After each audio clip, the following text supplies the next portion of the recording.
we'll go from current slide, or I hope we will. And we'll go here from current slide. Okay. Sorry we're so late getting started, but the computer and the projectors were refusing to talk. All right, today is September 30th. Our volleyball teams have a doubleheader this afternoon at 4 o'clock, and these are both home matches on the Birmingham West Campus, the Arthur Shores Fine Arts Building, which is also our gymnasium.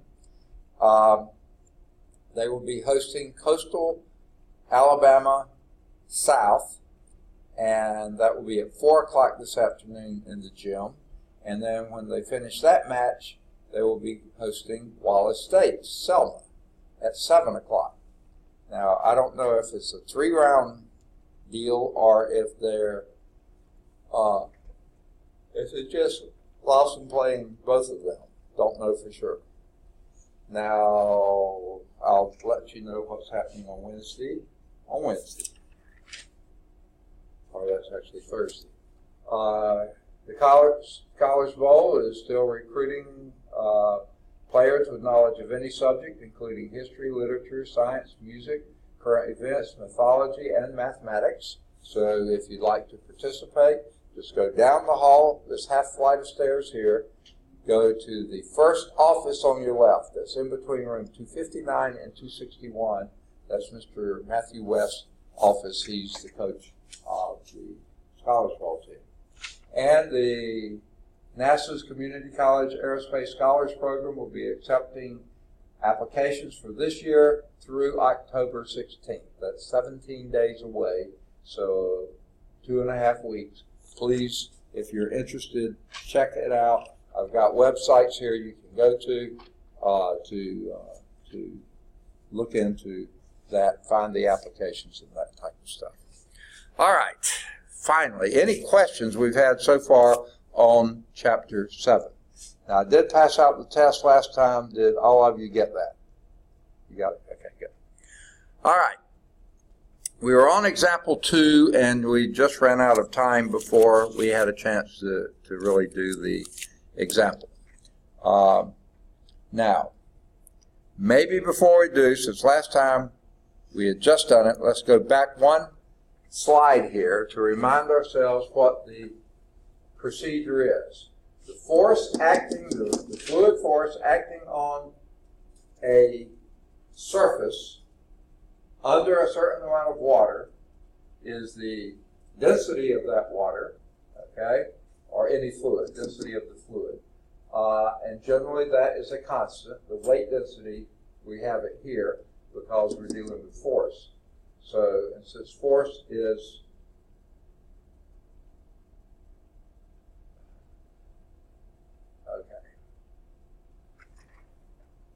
I have to always go back a little bit further. Let's hit it, so remind yourself. Okay. Okay, here. Pressure is density times height. Okay? And force is pressure times area. Times area. Yeah. And the pressure is density times height. So that's where the density comes from, the weight density, the height, but if it's submerged underwater, you have to do each strip as if it's on depth, the depth of that strip. I said height, but it's depth. The length of the strip times the thickness of the strip. The length times the thickness is the area of the strip times the depth of the strip.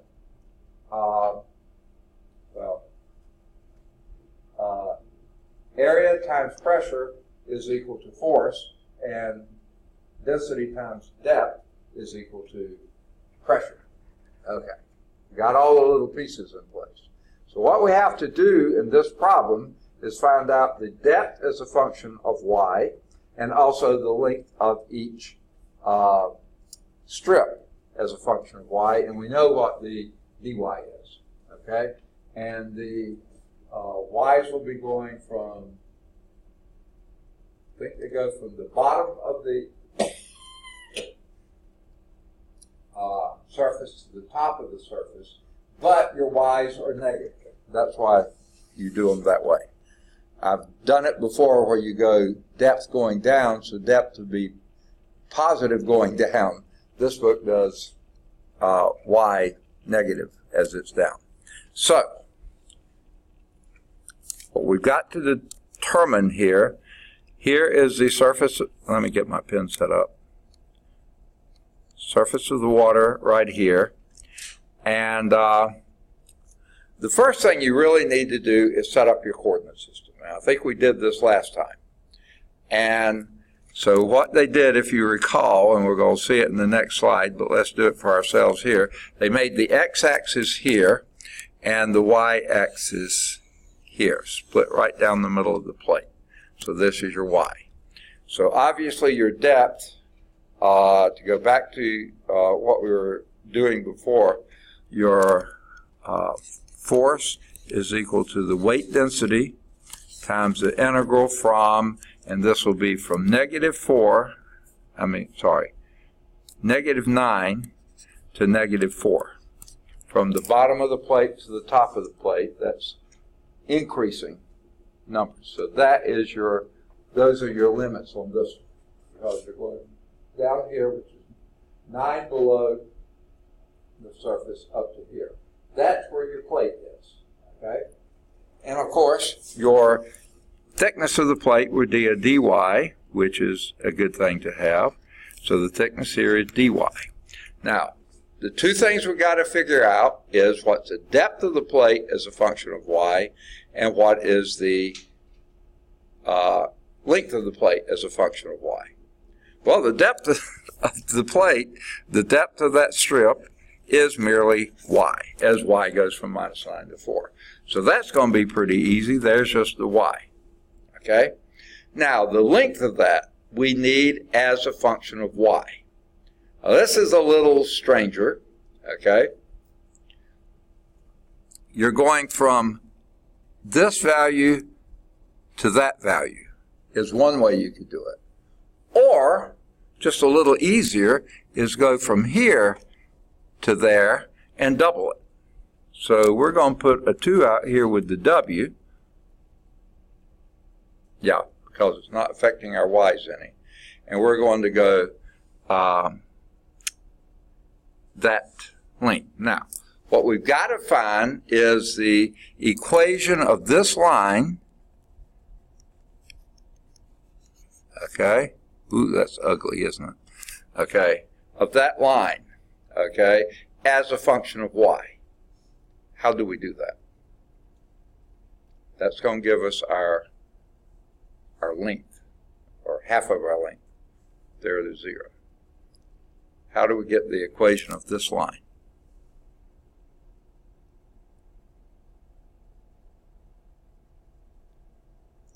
That's where our coordinate system comes in. Number 1 gave us depth. We're okay with that. We're fine. But it'll also enable us to get an equation for that line. And what is the equation for that line? Or what do you need to know to get the equation for a line? Slope, okay. What do you need to determine the slope? 2 points, okay. Let's pick 2 points. How about that point and that point? Give me the coordinates. I'm off there. This point, okay, and that point, okay? Give me the coordinates of either one of those.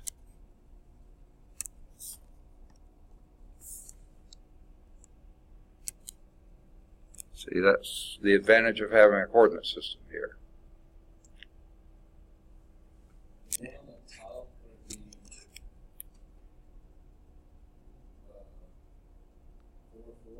Four, -4. Remember, we're going y negative downward, okay? And the one at the bottom? 3, -9. Is that what you said? Yay? Okay. Now, we have 2 points. How do we get a slope out of those?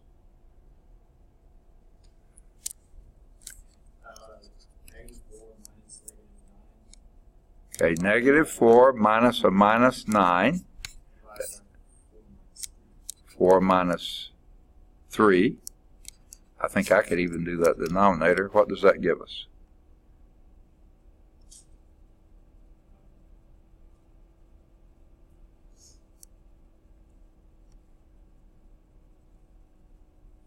Five. Okay. So there's a slope of 5. What else do we need? Does that give us an equation of a line just having a slope? What you think? No. What else do we need?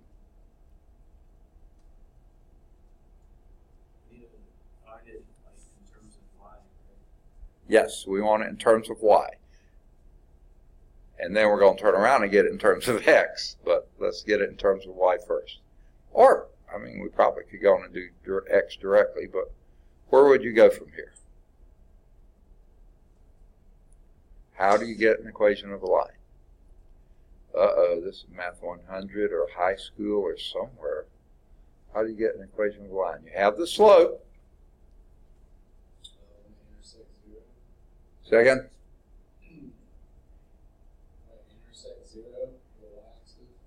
Okay.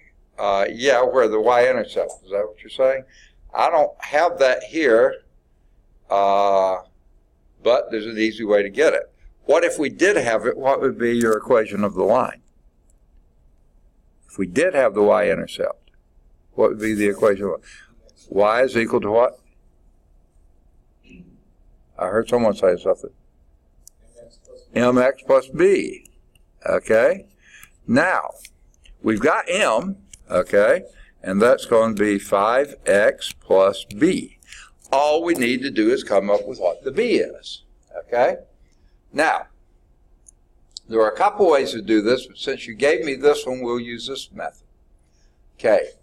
We have 2 points, either one of which we could plug in for the xy there and figure out what b is.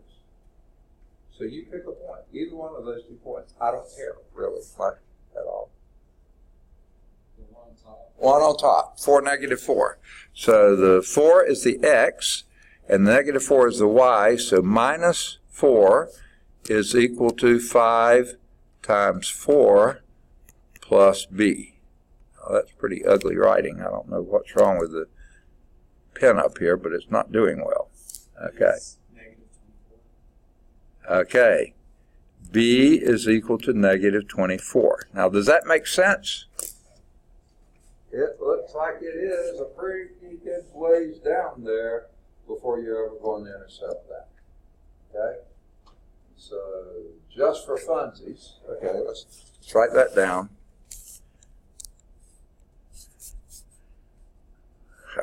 Where to write it? Y is equal to 5x minus 24. Now, just to check, let's just see what happens if we plug in the other point. If we plug in 3 for x, that would give us 15 minus 24 is -9, and that's exactly what it's supposed to be. So yes, I feel really good about that equation. But I don't want that length as a function of x, I want it as a function of y. So where do we go from here?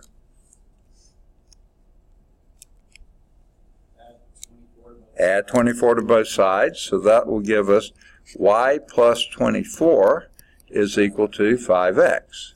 And then divide by 5. Is that what you're suggesting? Okay. So our length, or half the length, will be y plus 24 divided by 5. And then you have your dy. Okay? That should do it for us. Now, since I don't particularly like having that 5 in there, let's pull that out too and make this force 2/5 w times the integral from minus 9 to 4, minus 4, of, can we go on and multiply those two together? What would that give us? Y squared plus 24y dy. All right. That was the hard part. The calculus is the easy part. Hey, shouldn't the y be negative since it's below the x-axis? Yeah, that's why we have our limits there. Is that what you mean? No, like the y outside of the parentheses on the first line. No? Okay. Yeah. Y, okay, yeah, you're right. It is the depth, so it's a negative y. You're absolutely right. I forget. I'm used to doing it the other way. So let's move the minus sign out here. Okay? Now we're okay. Yeah, you're absolutely right. I'm used to doing depth rather than... They use h, but then they do y. So, yeah, that is a minus. So that's a minus 2/5 w. And we're going to come back and plug in what w is later. All right. Now, your calculus gives you what? Y cubed over 3 12y squared evaluated from -9 to -4. Which certainly is going to come up a negative answer, I think. It better, because you want the force to be positive, okay? I believe it will be. Okay. So, where to go from here? I'm going to erase a little bit of stuff here, like that's not doing me any good. And I don't need that much x-axis. And I don't need that since it was wrong anyway. Okay, that should have been a negative y. So give me a little more room to write over here. Okay, so this will be a minus 2/5 w. We'll plug that in later. And then let's start plugging in things now. -4 cubed is, anyone know? -64 thirds. Okay, plus 12 times -4 squared would be 12 times, bless you, 12 times -4 squared, 16, isn't it? Oh, okay, are you, no. Yeah, okay, 16. 16 times 12, 4 times 12 is 100, and that's 4 times, so that's 400, right? Oh, are you already subtracting? Whoa. Did I do that totally wrong? It's 12 times 16 is 192. 192? Yeah, okay. All right. Then plug in, okay, we're going to do our minus, and plug in a -9, and -9 cubed, ooh, boy, 279? Is that right? 729. And then 729, okay. I said it. 243. 243, but it's a minus, which is a plus. Then the next is a minus, 12 times 81, which will be a plus in this case. Anyone got that? 972. All right. Now we got to add all these things together. Let's do the two pluses first, and that will give us a, well, you got calculators, do them. Going to be quite negative.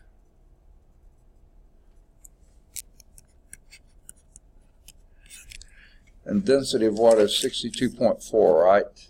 Yeah. Wait, yeah. Okay, that came out. There should be some thirds in there, aren't there?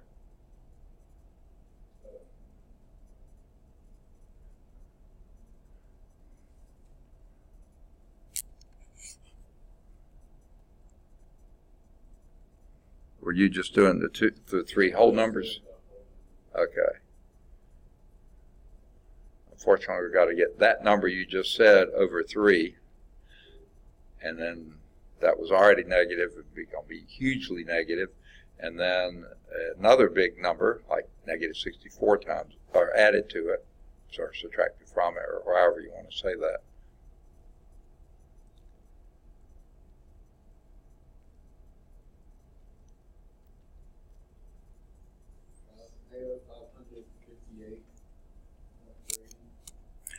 Negative 558, is that what you said? And then what was the last part? It said 0.33333. Okay. Now,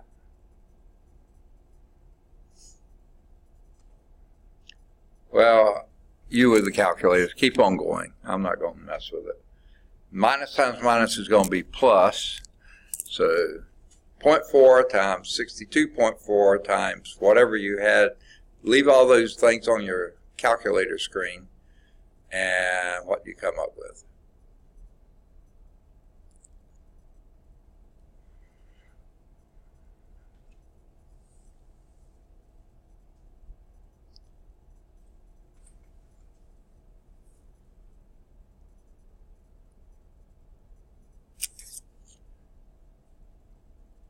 Anybody?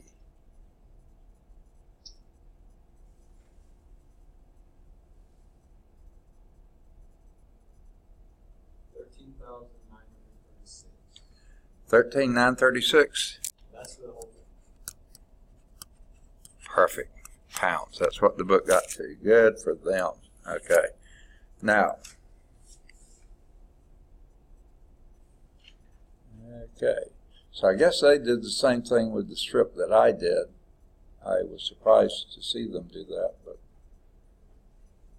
yeah, the length is 2 times x. Yeah, so got it the same way. All right, good deal. Let's watch and see how they did it then, see if there's anything different from what we did.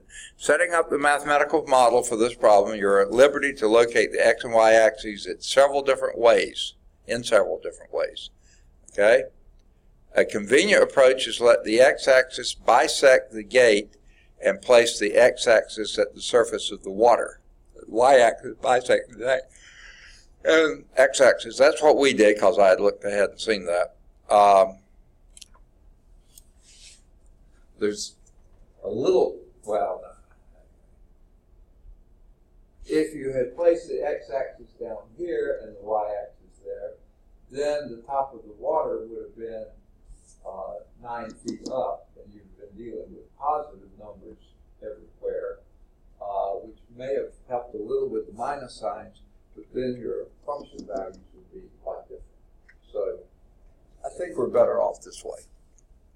That's what we chose to do, and it worked. Okay, so the depth of the water at y is negative y. That's your h, which is the depth. I usually think of h as height, but they're using it as depth. So, okay, find the length, find the equation of the line forming the right side of the gate. That's exactly what we did. And they did slope formula, which is perfectly fine to do.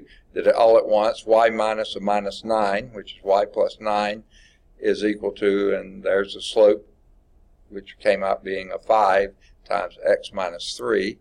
Another way you could have done it, y plus 9 is equal to 5 times x minus 3, which is y is equal to 5x minus 15, then subtract 9 from it, 5x minus 24. Weren't we using a plus 24?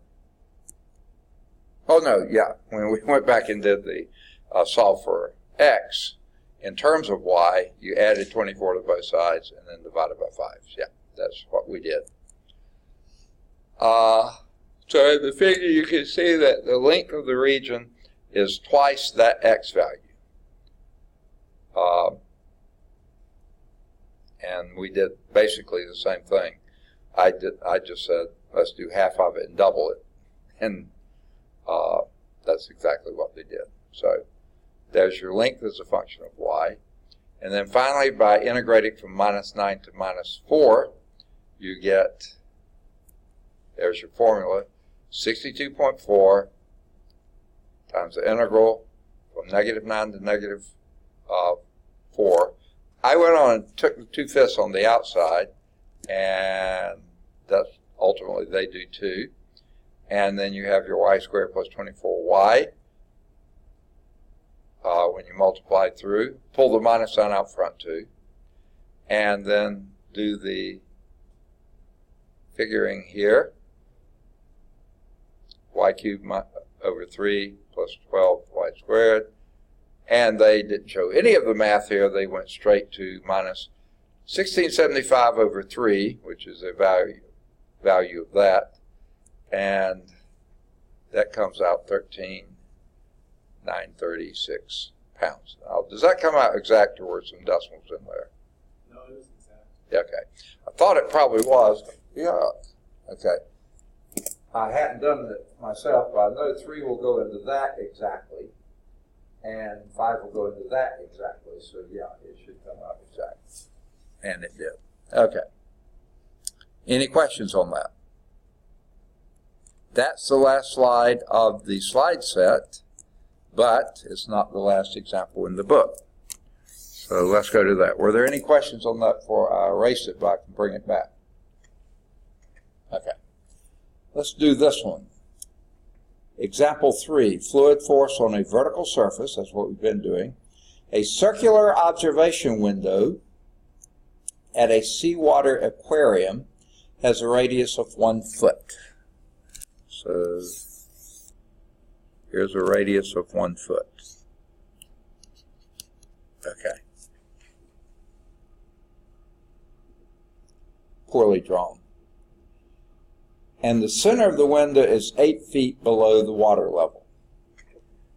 Very poorly drawn. Okay. So water level being up here somewhere. Obviously not to scale. Okay. So I'm pretty certain the y-axis is going to go straight through the center of this. The question is where we put the x-axis. Now, last time we put it at the top, and that probably would be okay too, but they don't. They put it at the center of the circle down here. Okay? So they do the y here, but the x here. Now, I don't think you have to, but let's move on from there. Radius of 1 foot, and the center of the window is 8 feet below water level, shown in the figure. What is the fluid force on the window? Well, we know our fluid force, and they didn't say it was salt water, so that's going to be your W, whatever the weight density is. All right, now this time we're integrating from -1 to +1. Your dy's would be here, say, because you have to have horizontal strips, and you're going that way. So your limits of integration -1 to +1. Do you think we can do half of that and double? Yeah. It looks symmetric enough, but realize pressure increases as you're going down. So no, not fair in this case. All right, to do half of this and double it, the length, but not half of on the y's. You can't do that. Okay? All right. So there's your density and your limits. Okay? What goes inside there is that here, right there in front of us. H of y. Your depth is a function of y. Well, your depth here is, since you did your x-axis here, here's your 0 for y, but that would be depth of -h. So basically, let's just pick this is your y. Here's your y value here. So what's the depth of that? 8 minus y. See that? Your h is 8, okay, yeah, 8 minus y. Okay, have to think about it a moment here, because up here that depth would be 7, because that would be 1 up.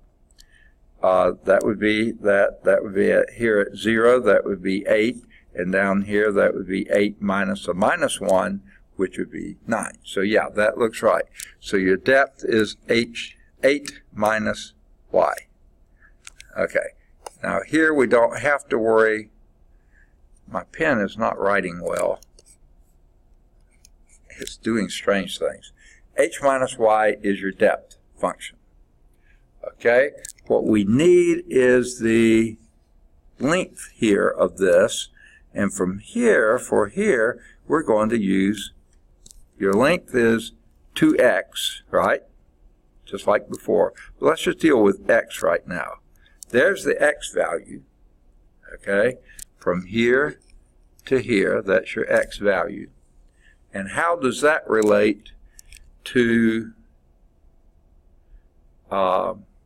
anything else? This, by the way, is still your y value.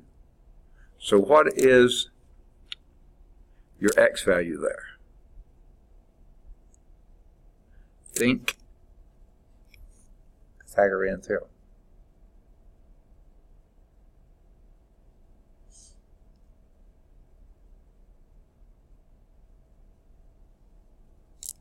Here is one leg of the triangle, here's the other leg of the right triangle, and here's the hypotenuse of the right triangle. You know the hypotenuse is 1. Okay, so what's the x value? What can you tell me about x squared plus y squared? Okay, x is equal to the square root of 1 minus y squared. Now let's stop and make sure it works for everything. When y is 0, that would just be 1, and your x would be 1 there. When y is 7, is that right? No, 1. Y is 1. When y is 1, that would be 0. Yeah, the x value is 0 there. And when y is negative 1, the x value is 0. So yeah, it looks like that will work. Okay? No matter whether you plus or minus, that looks like it will work. Okay? So there is your x as a function of y. What do we really need?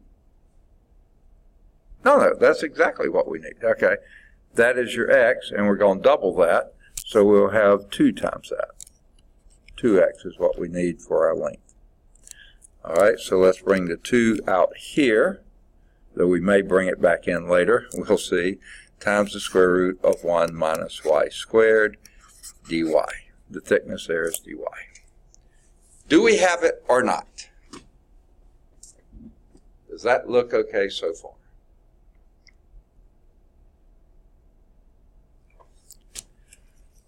The answer should be no, because we'd rather it look like this, 2w times the integral from minus 1 to 1 of 8 minus y, because I don't like to try to integrate square roots. What could we write that as?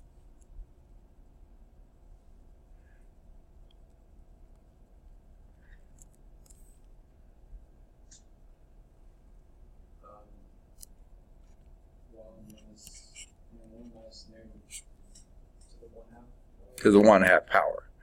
I like that a little better. Still pretty ugly, okay? But how in the world are we going to deal with this? What would be a suggestion you would have? How do we do that?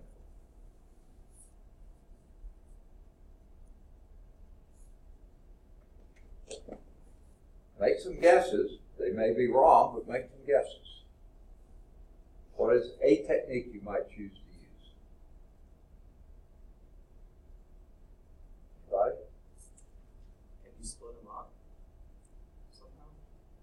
somehow? I a good idea. Okay. What you mean? Split up this one and that one? And,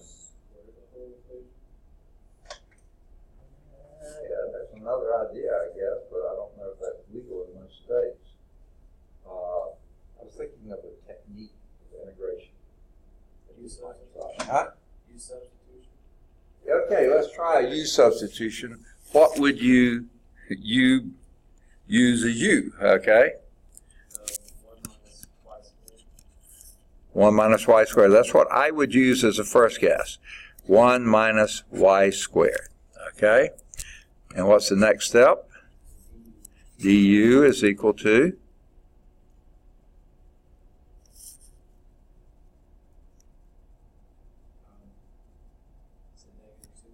negative 2y. One more little thing. dy. Perfect. Okay? Now,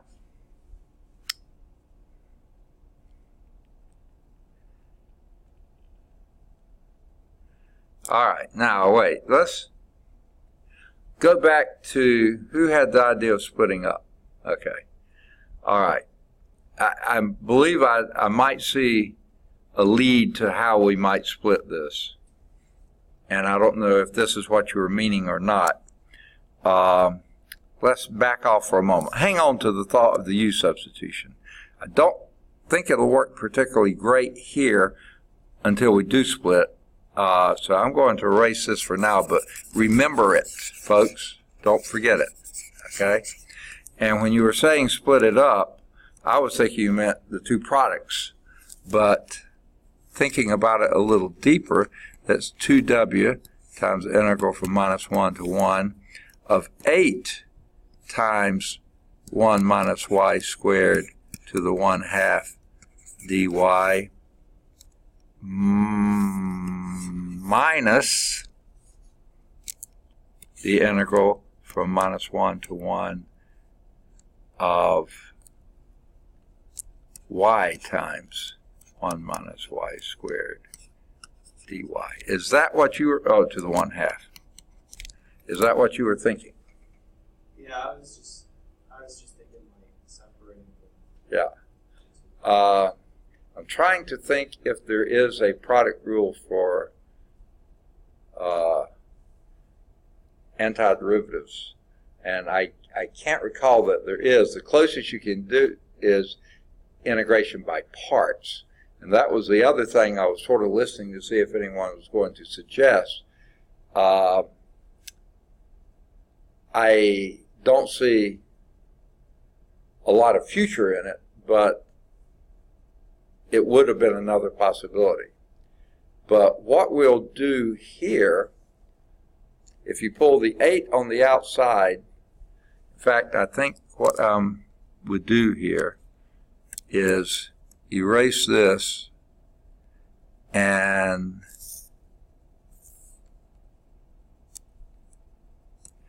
put my 2w here too. So I'll bring that inside so those are completely separate.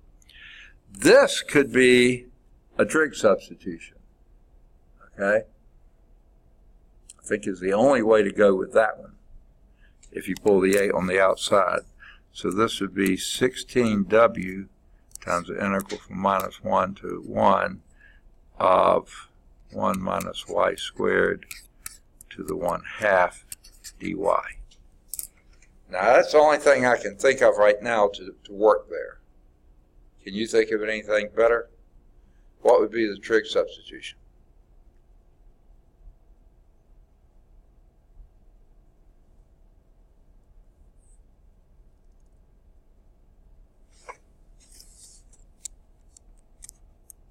This time you let not u equal something, you let y equal sine theta. Why not theta? That's one of my favorite angles, right? Let's see what that would happen. Okay. Why sine? Because 1 minus sine squared is cosine squared. Right? So, and the square root of that is going to be pretty easy. Okay? Now, you could do cosine squared, but I think they usually do sine. I don't know square science. I don't know. Now, two things we've got to do here. One thing I just said, we need to pursue what's going on here, and is what I said enough to let you know that's going to be 1 minus sine squared is going to be cosine squared, and the square root of cosine squared is going to be cosine, right?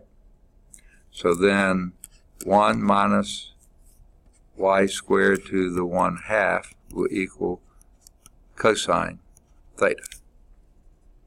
Agreed? Let's take this. Don't have room underneath. Let's do this. Then our dy, since we've got a dy here, what would that be? Derivative of y is?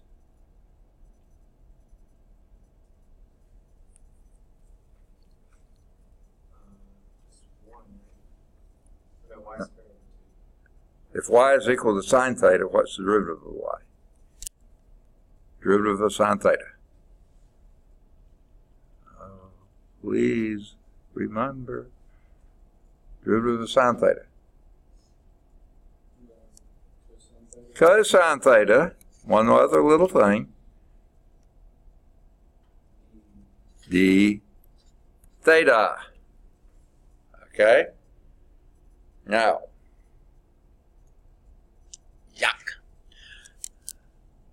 what we have here is a failure to communicate. No, it would be 16w. Now, we haven't changed over from our y. If y is equal to sine theta, when y is equal to 1, let's do minus 1, what would theta have to be?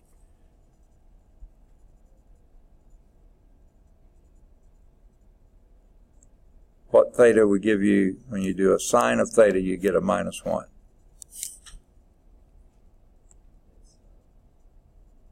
What's that? Yeah, negative pi halves to pi halves. Since we've changed the thetas, let's do that.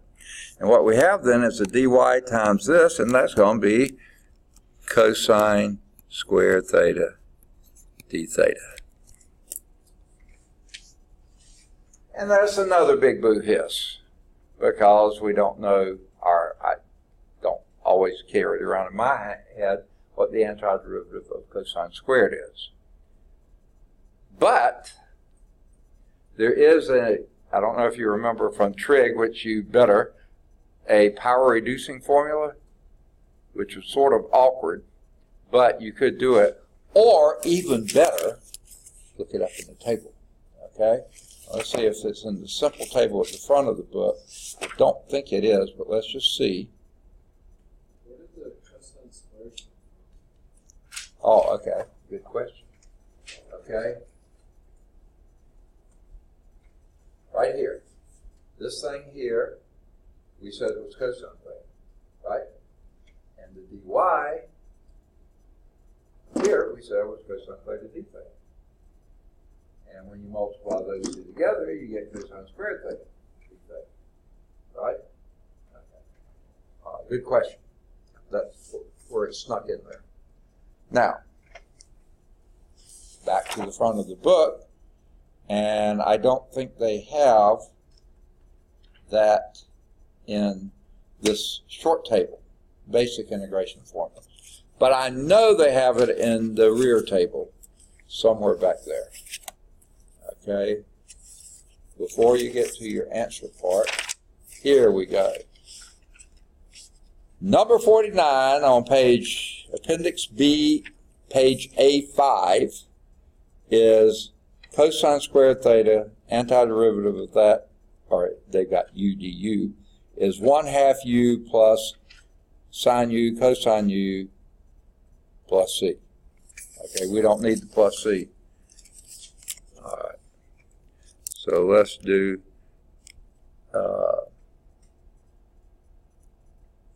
I'll write it down. 16w, I don't want to write it down,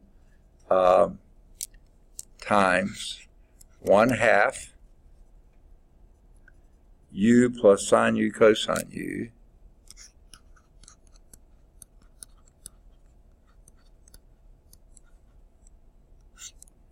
and then we'll evaluate this from negative pi halves to pi halves. Okay. Okay? Here we got another mess, but at least the 2 will cancel out and make this an 8W. So let's put that out front. 8W. Now we got to evaluate at pi halves. So I've gotten rid of that. So this will be pi halves plus, what's sine of pi halves? 1.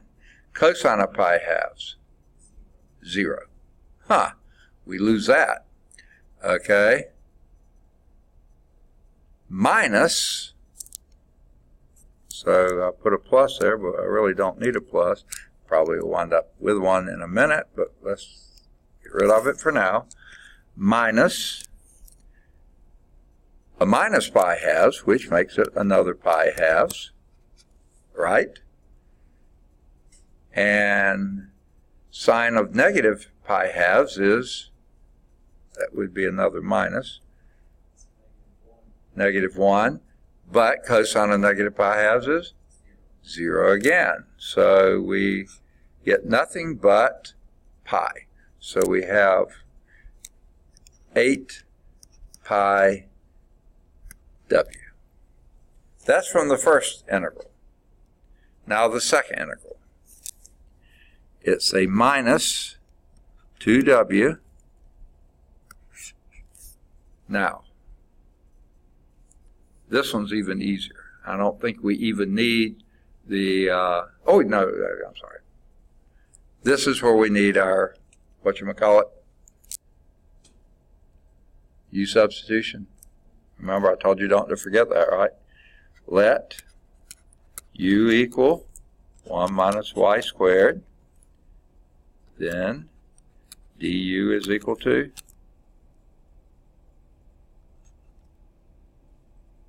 help me, 2y dy, minus 2y dy. Okay? We don't want a 2y dy. Well, we do. Let's take this 2 and put it in here. Okay? And then the minus, we'll just make that a plus, won't we? Okay?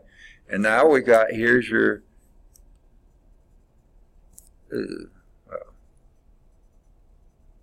doing it sloppily, but we're doing it. That gives you your du with a plus in front, and that gives you, oh, we need to change those two, don't we? Yeah. Okay. When y is equal to minus 1, what is your u?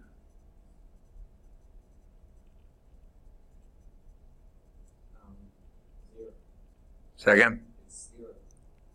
Okay. So that'll be the integral of 0. When y is equal to plus 1, and it's also 0, which is not good at all, is it? Where have we botched it up here?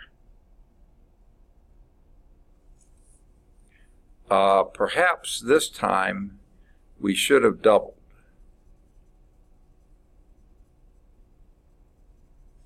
Because basically we're subtracting off the same thing as we had, and that's usually a sign that you're symmetric.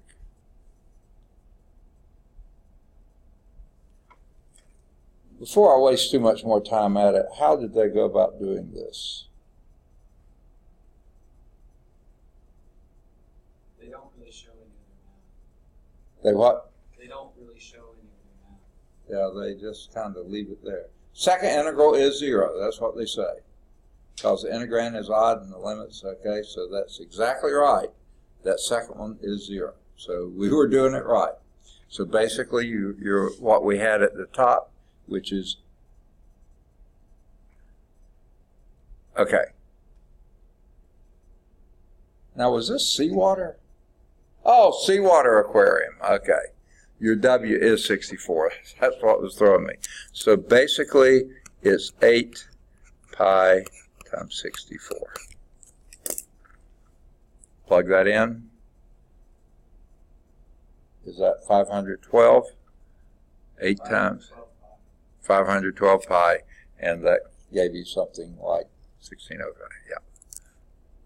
So 1608.5. All right, because it was a seawater aquarium. Let that slip by me. Okay. So, any questions on that? Homework exercises here would include 3 or 5. They're both a Calc Chat. 3's a Calc View. Number 7's a Calc Chat. Any of the odds 9 through 13 are at Calc Chat. 13's a Calc View. 15 and 17 are at Calc Chat. 15's at Calc View. 19 and 21 are at Calc Chat. 23's at Calc View. You can explore doing 25 and or 26, or think about doing, 27. Think about doing that. If they have answers that can be put at Calc Chat, you could probably find them there. And then I'd say any of the odds, 29 through 35. They should all be at Calc Chat. Now, if you want a few more to practice on, you've got review exercises at the end of the chapter. Any of the odds 1 through 9 should be at Calc Chat. 11 or 13 should be at Calc Chat. 15 should be at Calc Chat. 17 should be at Calc Chat. 19 at Calc Chat. 21 at Calc Chat. 23 at Calc Chat. 25 at Calc Chat. 27 at Calc Chat. 29 at Calc Chat. 31 at Calc Chat. Then I would say any of the odds 33, goodness gracious, to 41 should all be at Calc Chat. 43 should be at Calc Chat. 45 should be at Calc Chat. 47 should be at Calc Chat. And then you can choose between 49 and 51. They should both be at Calc Chat. Then there's a problem-solving project or exercise at 513 that you can look at if you choose, and another one over, there's several problems, and those all, any of the odd ones there at Calc Chat too, if you choose to do them. One reason to look at it, though, number 11, is Archimedes' principles. And if you hadn't guessed it yet, Archimedes was a brilliant physicist, but he was also a brilliant scientist. He was also a brilliant mathematician. Back then, they didn't split up into fields. He was just good at everything. So you can either write on him or on Archimedes' principle or anything else that leads you to. Oh my goodness, I had forgotten. I was asking for you to do stuff in that last problem that we haven't gotten to yet. That's chapter 8 stuff. So no wonder you were asking me questions. How in the world did the book do it without using... I've got to go back and look at that.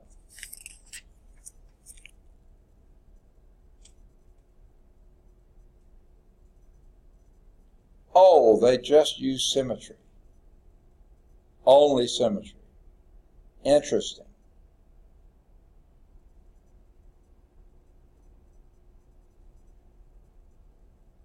They use the area of a circle, basically, is I guess what they did. And so, I'm sorry. I was having you do trig substitution that you haven't done, and integration by part. Well, we had done huge substitution, so that was okay. So that turned out being 0 anyway. So, sorry about that. I forgot we hadn't done this. So let's move on then. Any questions before I erase this? Okay. Sorry, folks. I jumped the gun on you there. But look at the book and you'll see they use only symmetry arguments. All right, let's move on to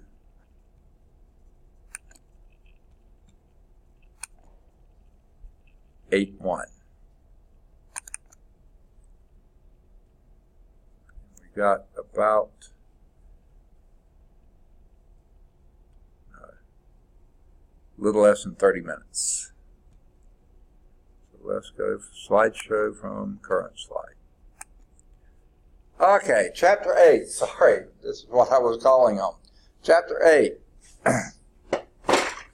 See, in some of the other calculus texts, they usually do integration techniques before they do applications. Other calculus books will do applications with some part, then integration techniques, and do more applications. I think what this book does is incorporate these applications in the chapter. So that's why I got messed up in my head. Chapter 8, Integration Techniques and Improper Integrals. Okay? Let's start with 8.1, Basic Integration Rules. This should be pretty much a review. Don't think there's anything new here. It's just refresher. Okay? And what does it say? Review procedures, the objective for fitting an integrand to one of the basic integration rules. All right? Fitting integrands to basic integration rules. Okay. Here are the basic integration rules. The integral of a constant times a function is the constant times integral of the function. We've been doing that all along. Pulling the two out, pulling the whatever, the weight density out, whatever. Number 2, the integral of a sum or a difference of two functions is the sum or a difference of the integrals of those two functions. Okay? We've been doing that. That last one, we did something like that. Okay? Integral of du is just du plus c.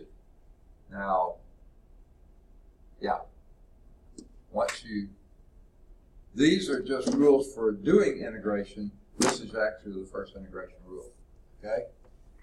And the power rule, the integral of u to the n du is u to the n plus 1 over n plus 1 plus c. This works as long as n is not equal to -1, because if it is, that won't work. If it is -1, rewrite it like this, or you don't have to rewrite it, but this is how we usually do. Integral of du over u is log absolute value of u plus c. Then our exponential function, integral of e to the u du is e to the u plus c. Okay? But the integral of any other power function, now, okay, this is a power rule. This is a power function. Some base raised to the variable u. Okay? To do that, it's 1 over log a times a to the u plus c. Now, I don't know if you remember how to do that, but what you can do is take an e of both sides and fiddle with that, and you'll wind up getting the same type thing. Okay? Antiderivative of sine is minus cosine. Antiderivative of cosine is sine. And all these have plus c's after them. Antiderivative of tangent is, don't know if you remember this one this way, it's minus the log of absolute value cosine plus c. That's not the way we usually think of it. I usually think of it as log of absolute value secant, which is exactly the same if you do minus, put the minus here, 1 over cosine would be secant. But whichever way, it comes out the same. And then antiderivative of cotangent. I usually don't remember these, I just figure them out and do them, okay? Antiderivative of cotangent, u, probably in the way here, du would be log of sine u. And that's probably why they kept the cosine in here and put a minus in front, because that then looks more parallel. Whereas, this is a weird one, the antiderivative of secant u is log of secant u plus tangent u. So far, our trig functions, except for sine and cosine, of course, but your other 4 are all logs. These are logs of sine, cosines and sine. These are logs of secants and tangents, sums. Okay? And another thing to note, your not co-functions, your basic functions, antiderivative of them are negative. Antiderivative of sine is negative, tangent negative, and secant negative. Oops. No, it comes up positive. Sorry about that. The cosecant comes up negative. So forget I said that. Okay. All right. And the secant is log of secant u plus tangent u, absolute value u plus c. Cosecant would be negative log of absolute value of secant u plus tangent u plus c. That's why it's always a good idea to look these things up. My memory isn't good enough to keep up with all the signs and stuff. Always look them up. Antiderivative of secant squared is simply tangent, because derivative of tangent is secant squared, and cosecant squared would be minus cotangent tangent u. Secant u tangent u, because that is the derivative of secant, that antiderivative is secant u plus c, and cosecant u cotangent u, antiderivative is minus cosecant u, because derivative of cosecant u is minus cosecant. Now, they expected you to remember this one. I never do. Okay, that the antiderivative of du over square root of a squared minus u squared is arcsine of u over a plus c. No, I don't remember that. I could go back and get it, but I don't remember. This one, 1 over a times arctangent u over a plus c. No, I'm not ever going to remember that, but I could go back and retrieve it. And this one is, I'm sure not going to remember that one, but that's 1 over a secant absolute value of u over a. Interesting, this is an absolute value and these two are not. But there is a reason for that, where they're located. Again, I don't ever memorize these. I can tell you how to go back and retrieve that, but I don't ever memorize that. Well, I say that, but if I look at it often enough, it may get implanted. So there are your basic integration rules. And these are not far off from the 20 that you find at the front of your book. So they're right there to look up. You don't have to memorize these or anything. Okay? So, it says find each one. I haven't got my watch out, so plenty of time. Okay. I think, anyway. My watch is right. Okay. What would this be?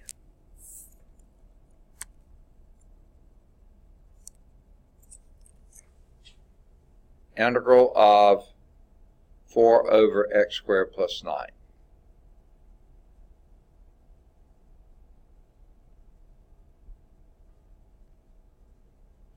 I really hate they do this to you. It's not very fair. That requires you to know or look up. If you just look across the page and you see one of those right down at the bottom, number 19 is exactly that pattern, right? Or close to it anyway. Okay? If you would bring out the 4,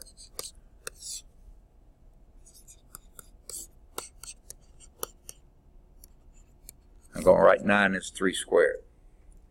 Now that does look almost exactly like number 19. Well, almost.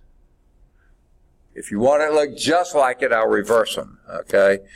4 times the integral of dx over 3 squared plus x squared. Does that make you feel better?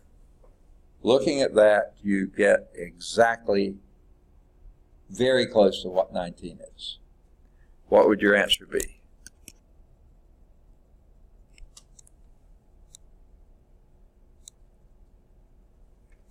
Where a is equal to 3 and u is equal to x, right?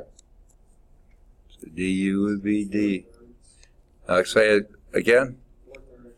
4/3 4/3 arctangent arctangent, is that what you said? Okay, I usually like to do inverse tangent because it's easier and shorter to write. Because I'm running out of room. Of what? x over 3. X thirds. Plus C, don't forget your plus C. Okay? Again, not very fair of them to do to you. All right, how about the B? What would you do there?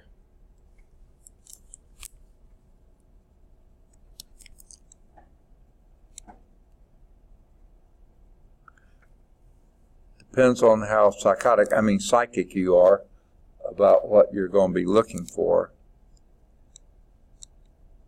What would you use for that?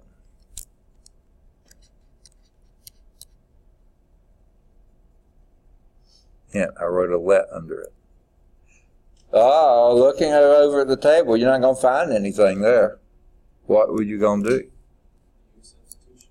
Yes, and what would your U be? X squared plus 9. X squared plus 9. And then your next statement would be then du is equal to 2x dx. Well, we have a 4x dx, so let's take 2 on the outside, and then you have a du over u. Right? Right or wrong? Okay, and what would that be?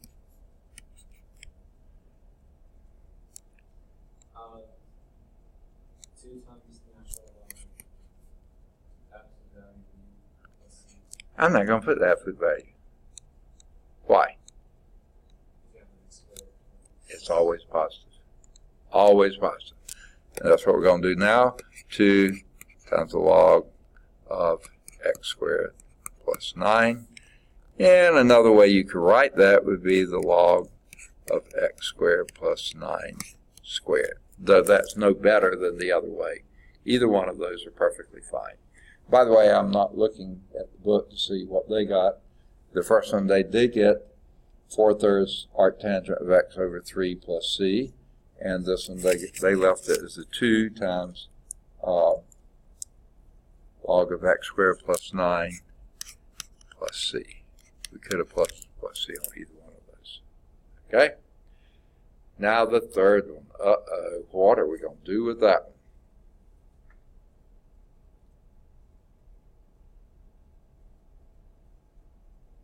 Not going to find it in the table. What are we going to do?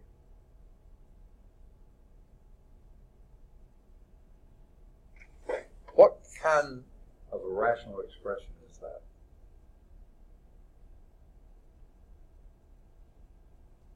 They don't put their pinky up when they drink their tea. Improper. Very proper when you put your pinky up, right? So you don't put your pinky, okay? So what do we do with that? We divide first, okay? Let's do an x squared plus 9 into 4x squared. And what do you get?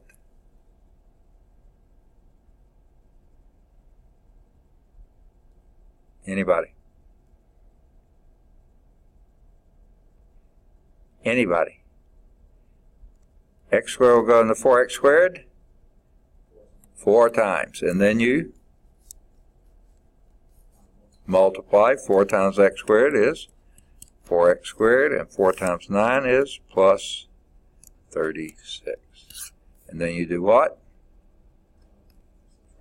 Subtract, and you get minus 36. And you could write that as minus 36 over x squared plus 9.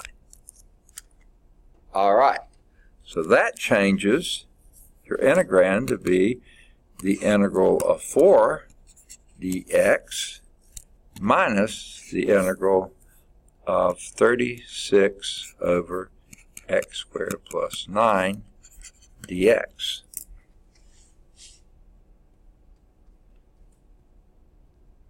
Now, think I can do the first one, or maybe with some help. What would that be? 4x. Okay. Minus. Now the second one looks awfully close to this, doesn't it? You just need to take out the 36. Take out the 36 and do the same thing we did before. So that would be minus 36 thirds, right, of inverse tangent of x over 3, and 36 thirds is 12. So this would be 4x minus 12 inverse tangent x over 3 plus c. 4x minus 12 inverse tangent or arctangent x over 3 plus c. Got it.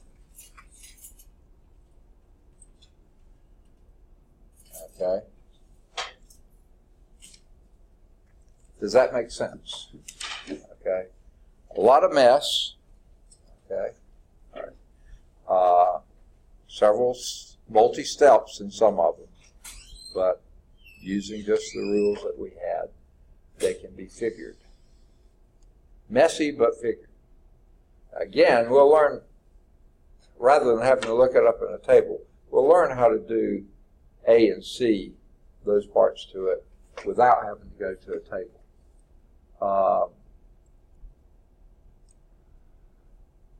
B was pretty straightforward, just to use substitution. And C had the trick of having to divide first. Okay. All right, any questions on those? Well, I'm going to show how they did it. Use the arctangent rule. Yeah, one of my favorites. With u equal x and a equal 3. That would be 4 times that integral. And that would be 4 times 1/3 arctangent of x over 3 plus c, which is 4/3 arctangent x over 3 plus c.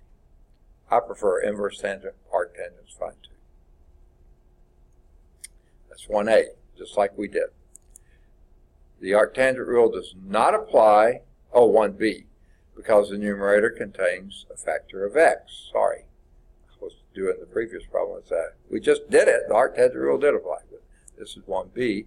Consider the log rule and let u equal x squared plus 9, then du. So obviously you're doing a u substitution first. You have, just like we did, 2 times 2x dx over x squared plus 9, which would be 2 du over u, which is 2 times the log absolute value of u, plus c log rule, which u being x squared plus 9, 2 times the log of x squared plus 9 plus c. You can lose the absolute value signs because x squared plus 9 in the real number system is always positive. All right. C, because the degree of the numerator is equal to the degree of the denominator, you should first use division, rewrite the improper rational function as the sum of a polynomial and a proper rational function. Well, that polynomial is just the number 4, okay? And when you do that, you get the integral of 4 dx minus the 36 times the integral of 1 over x squared plus 9, which we just did, dx, and that's going to be 4x minus 36 over 3, which is minus 12, arctangent x over 3 plus c. So 4x minus 12 arctangent x over 3 plus c. Okay. Goodness, I'm getting so hungry, I don't know why. Okay. They're skipping examples 2, 3, 4, 5, and 6 before they go on to the next slide. So let's go back. We're not going to be able to do them all. That's probably going to be my least. No, here's my least. Oh, there's my greatest amount of white space. So let's see if we can get example 2 done. Okay? Evaluate this. The integral from 0 to 1. You see a difference already? X plus 3 over the square root of 4 minus x squared dx. Ignore the top. That's talking about a previous problem. How are we going to do that?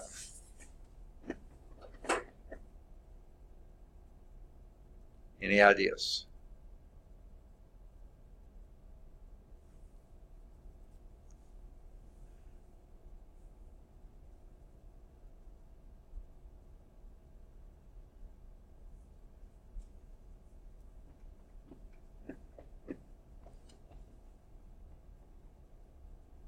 Give me some help here.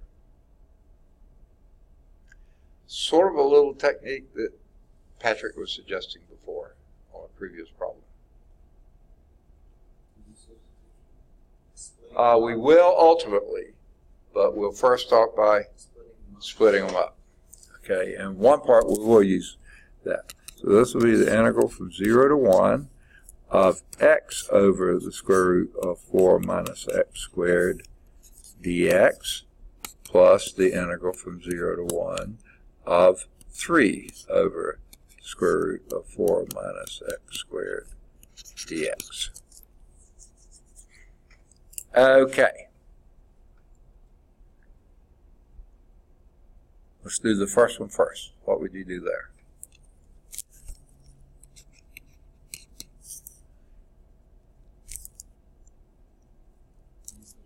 Use substitution. What would you substitute? 4 minus x squared. Then du is equal to negative 2x dx. Is that what you said? Okay, I thought so. All right. And what do you have to do to mess with that? Yeah, let's divide both sides by negative 2. So we can wipe out the negative 2 there. And now what we have here is the integral. Now let's first change. Okay, we're going to have a negative 1/2 here, right? Let's first change our limits. When x equals 0, what's u? 4. When x equals 1, what is u?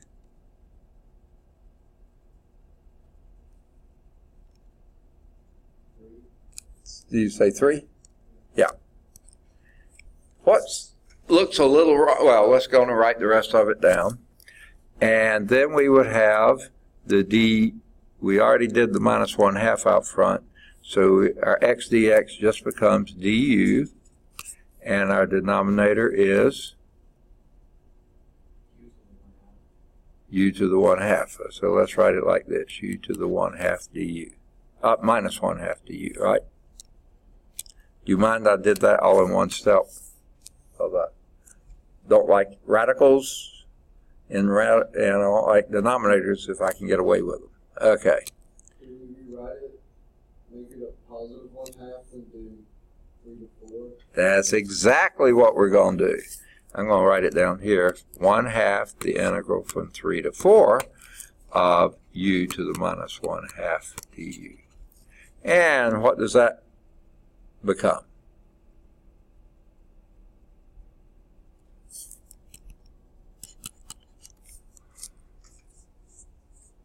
Antiderivative of u to the minus 1/2. U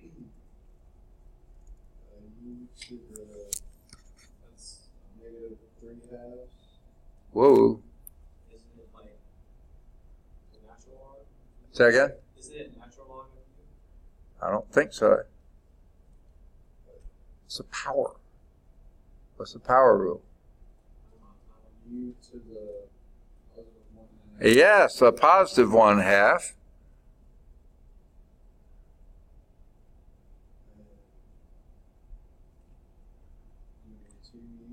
Yes, you would normally divide them by 1/2, but that's the same as multiplying by 2, and you've wiped out your 1/2 there, and you evaluate that from 3 to 4. I can do the first one okay. The next one would be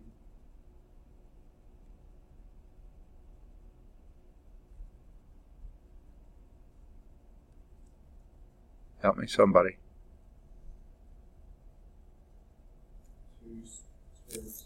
Square root of 3. All right, so there's the first part. Now the second part. Gonna bring the 3 out front, and we have here then 0 to 1 of dx over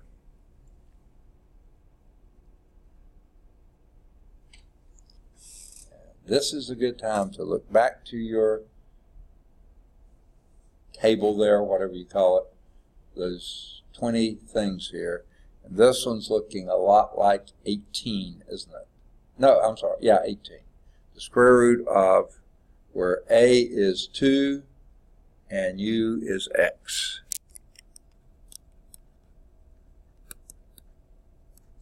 That would be 18, wouldn't it?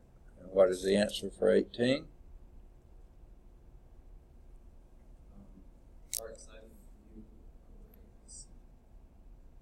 Okay. Let me write this down. And this would be 3 times what? Inverse sine of what? U over A. Or x over 2, right? Okay, and we'll evaluate that from 0 to 1. Okay, so this will be a 3. And what's the inverse sine of 1/2?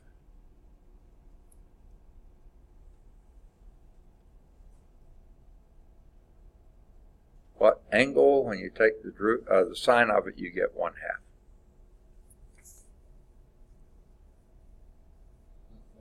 Pi 6. Okay, so this will be 3 times pi 6.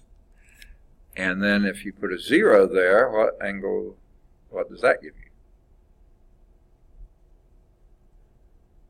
Inverse sine of 0. 0. Okay, so you get this, so this will be pi halves. Okay, add a pi halves to it. There is our beautiful answer, fairly irrational, 2 minus root 3 plus pi halves. What? Where in the world are we here? Now they did it slightly differently and came out with some weird kind of things, but they have a minus 2, which is 2, minus 3 halves plus pi halves. They have exactly the same answer. They evaluate it then and get about 1.839.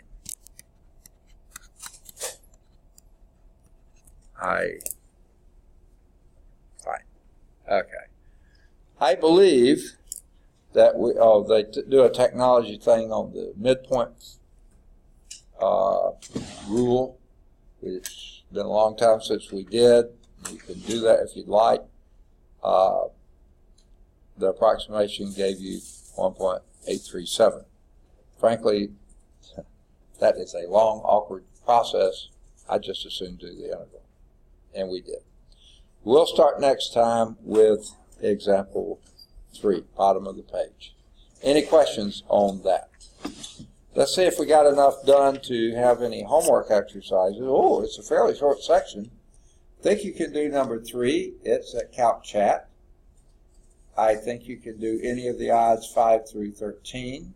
They should be all be at Calc Chat, 7 at Calc View.